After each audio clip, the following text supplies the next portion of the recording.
During the Cold War, the British were keen to develop nuclear weapons of its own. The Maralinga area in South Australia, along with Emu Field and the Montebello Islands, was used by the British government for nuclear weapons development tests between 1952 and 1963.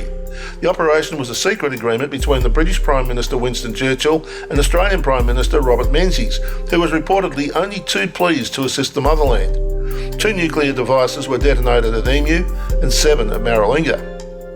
Maralinga was officially closed following a clean-up operation in 1967. Between 1984 and 1985, the Australian government established a Royal Commission into the British nuclear test in Australia. The Royal Commission report, delivered in 1985, found that significant radiological hazards remained at many of the Maralinga test sites.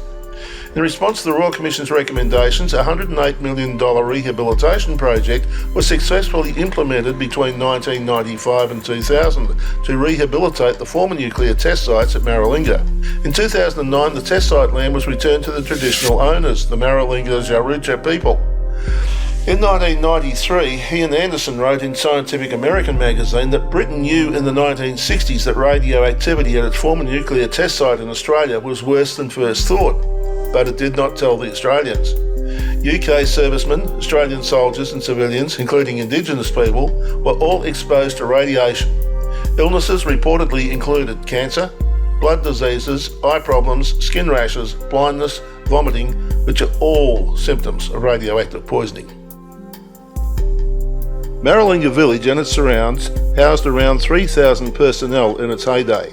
Servicemen stayed for a term of 6 months at a time, and they were sworn to secrecy about their form of employment. Most of the buildings have been removed. The former hospital is now an office and residence for the manager. The campground was under construction during our trip. There is a shed which houses 2 shower ablution blocks, a sink and washing machine. There is Wi-Fi available and Telstra phone reception at the site of the former swimming pool. A campfire and barbecue pit completed the facility.